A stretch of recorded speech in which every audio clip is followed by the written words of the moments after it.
And here we go. This is a Watership down audiobook video. And it's been a long time since I did one of these. And some of you have been asking for it. So now you're going to get it. Ladies and gentlemen, Watership Down by Richard Adams, done very badly by me. So, with all my chiclets being pulled out and repaired, I'm going to be probably slurring my words. Anyway, we are on episode 36, Approaching Thunder. Bigwig wavered gradually up from sleep, like a bubble of marsh gas from a bed of still stream. There was another rabbit beside him in the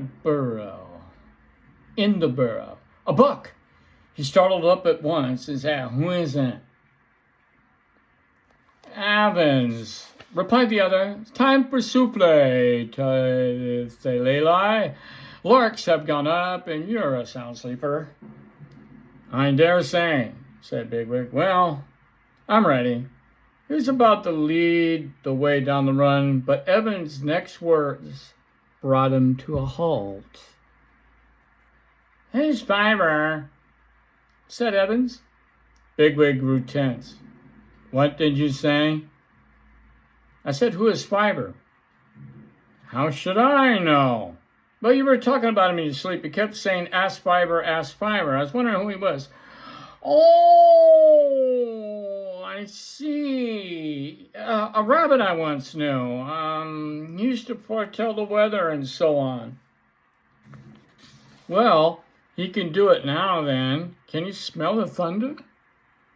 Bigwig sniffed and mixed the scents of the grass and the cattle, the warm, thick smell of heavy cloud mass still far off. Look outside and tell me how many clouds you see outside.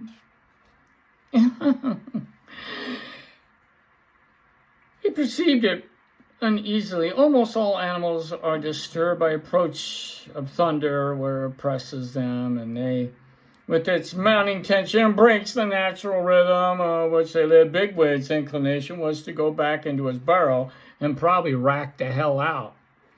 But he was a little doubt, so he mere trifle like a thundery morning would be allowed to interfere with the timetable of an African souffle.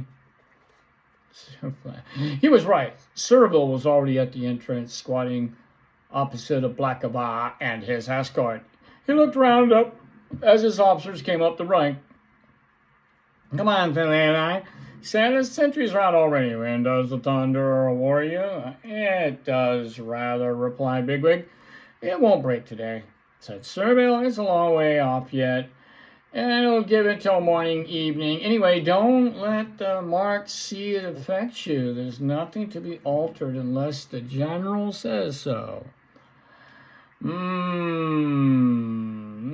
wake him up," says Evans, with a touch of malice. "There was a doe in your burrow last night, wasn't there, at the lay-lie? Wasn't there?"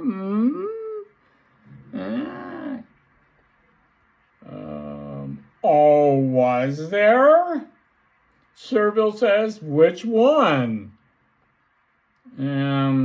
Eisenplay," replied Bigwig. "Oh, Martin Thorn," says Servile. Funny, I didn't think she was ready. Marley, a doe. Thorn, stupefied. Distraught. This particular context is the closest translation might be a maiden of all forlorn. These guys thought he was getting some ass. Oh my goodness. And there's no damn privacy inside a goddamn warren. No, is there? You got to get behind the trees or the bushes. Here we go. She wasn't," said Bigwig. "I made a mistake. If you remember, you asked me to do what I could to get the awkward squad and bring them more under control. So I kept talking to her for a time just the same." "Get anywhere?" Hard to say, really, says Bigwig. Well, I'll keep at it. He spent time with the mark and went out in deciding upon the best, quickest way to enter the hole and attack Blackabar's escort.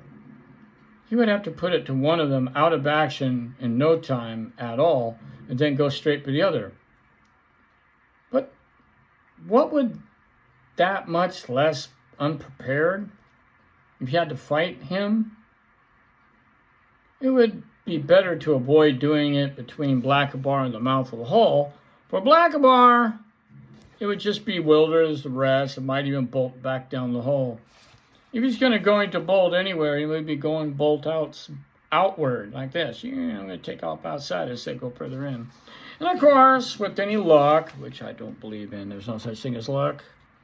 There's such thing as doing. But anyway, with any luck, the second guard might make off underground without fighting at all.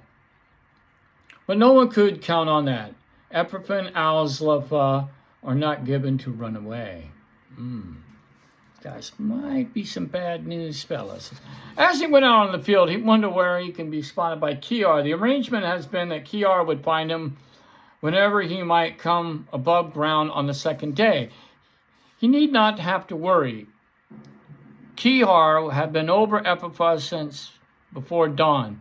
As soon as he saw the mark come up, he alighted a little way out in the field, halfway between the undergrowth and the sentry line, and he began pecking in the grass.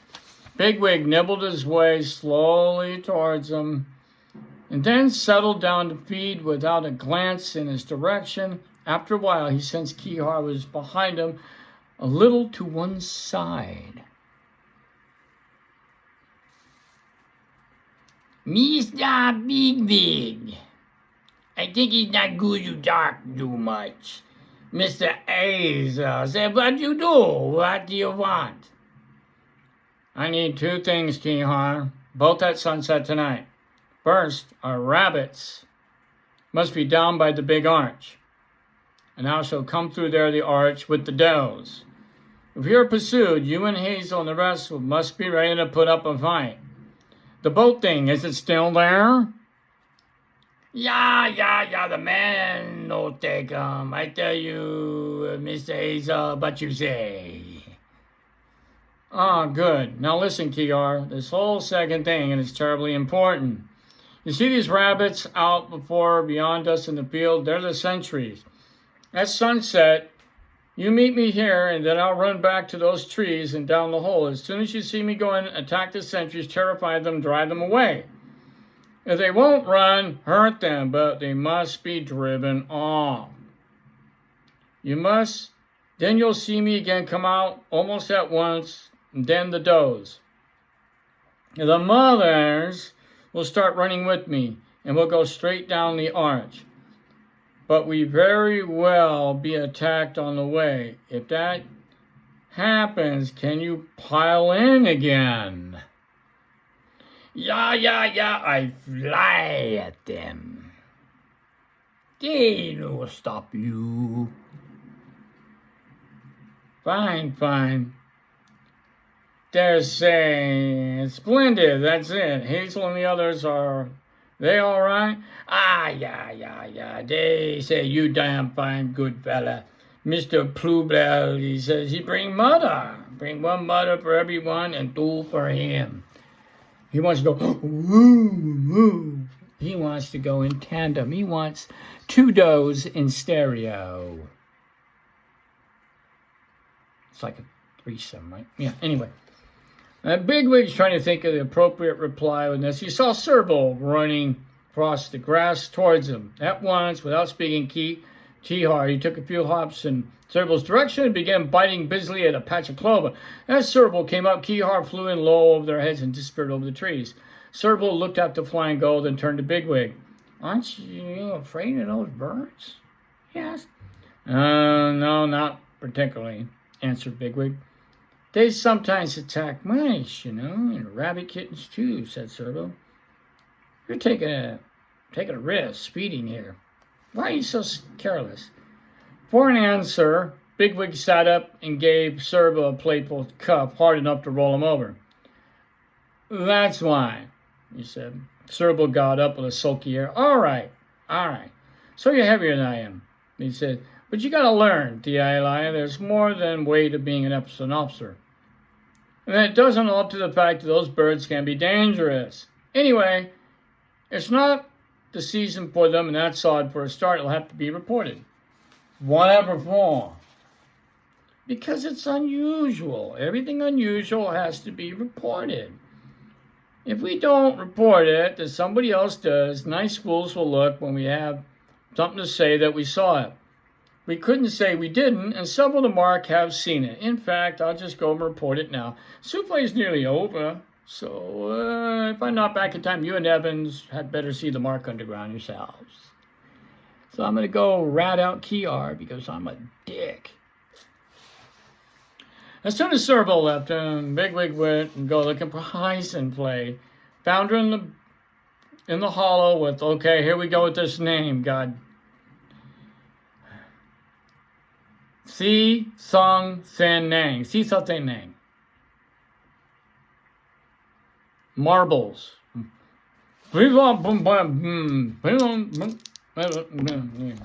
Okay. I'll just say the thing. Shit. Oh, God. Okay. Found a huddle with the thing.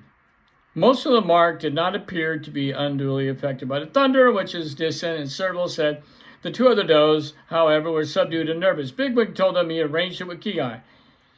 But will this bird really attack the sentries? Asked the thing. I never heard anything like that. Well, I promise you. Get the does together as soon as Souffle begins this evening. And when I come out with Blackabar, the sentries will be running for cover. And which way do we run?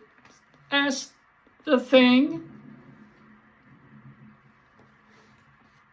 As you can see, took them out to the Bigwig took them out in the field, and they said, see the distant arch and embankment about 400 yards away. We're bound to meet Campion, said the thing. You know that. I believe he would have some trouble stopping Blackabar, replied Bigwig. And I'm sure he won't be good enough for me and the bird. Look, there's Evans bringing up the sentries. We'll have to go. Now, don't worry. Chew your pellets. Get some sleep. If you can't get any sleep, sharpen up your claws. You may need them. The mark went underground, and Blackabar was taken away by his escort. Bigwig returned to his burrow and tried to put the coming events out of his mind. So he gave some time up, spending time in the day alone. He made the rounds to the lower burrows, joined a game of bobstones, heard a story or two, told one himself, passed a rocket, and in the ditch, and then on impulse went to Serbil, obtained his consent to visit another mark. They crossed Quicksilver, found himself at midday, mid-nilfrit, that means the afternoon. Souffle with the left flank mark and went underground with him. Their officers shared a single large burrow where he met some experienced veterans, learned with interest to their stories, the wine patrols, and their other exploits. At mid-afternoon, he came back to the near hind, relaxed, confident. He slept until one of the sentries woke him up for Souffle. Notice how my face is all puffy. You really feel got puffy face. I hope not. I might be in trouble. Anyway. Let me see. He went up the run. Blackabar was already slumped in his clothes, squatting beside Serbil. Bigwig watched the mark go out. Play and the thing passed him without a glance. They looked tense but steady. Serbil followed the last rabbit. Bigwig waited until he was sure that Serbil had time to get well out of the hole, and then, with the last quick look where Blackabar was sitting, he went out himself. The bright sunlight dazed him as he sat up on his hind legs, blinking, combing the burr along one side. I gotta turn the computer back on, because I gotta do this. Up to his face, his eyes accustomed to light. A few moments later, he saw Keyhard came flying across the field. This is it, then, he said to himself. Here we go. Falele, I want a few words with you. Just come back under the bushes, will you? Bigwig dropped to his front paws and looked around. It was General Woundworth. And that is chapter 36 of Watership Down, done very badly by me. And yeah, pretty mayhem. And this will be going on to the next chapter in a couple days, chapter 37, The Thunder Builds Up. This is Jeff the Pharaoh, Jeff Blackie, Jeff the Jabroni, Jeff the Jerkweed, the Clown, the Bozo, signing off until next time.